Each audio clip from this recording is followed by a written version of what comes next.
আসসালামু আলাইকুম, শুভ দুপুর। আজকের আকাশটা বৃষ্টি ভেজা, মনে হচ্ছে বাতাস থেকে বৃষ্টি হতে পারে।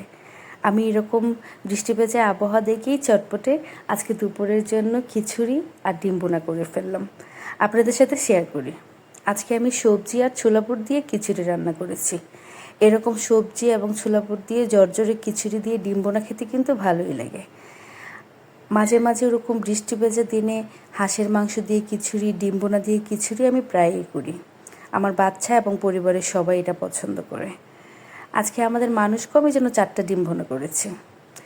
ডিম দিয়ে খিচুড়ি আর বাহিরের সুন্দর মনোরম পরিবেশ দুটোই উপভোগ করব আজকে। আমার মন ভালো না, প্রায় 7,000 ফলোয়ার্স, আর এর মধ্যে লাইক কমেন্ট শেয়ার কিচ্ছু নেই। যদি আপনারা আমাকে লাইক কমেন্ট না করেন তাহলে ভিডিও তৈরি করতে আমার একদমই ভালো লাগে না। আমার বাসার পাশেই মগরা নদী। মগরা নদীর মনোরম পরিবেশ দেখতে দেখতে আজকে দুপুরের খাবারটা শেষ করব। এবং আপনারা আমাকে অবশ্যই কমেন্টে জানাবেন। আপনারা যদি আমাকে লাইক কমেন্ট না করেন তাহলে আমি আর ভিডিও দিব না। ধন্যবাদ।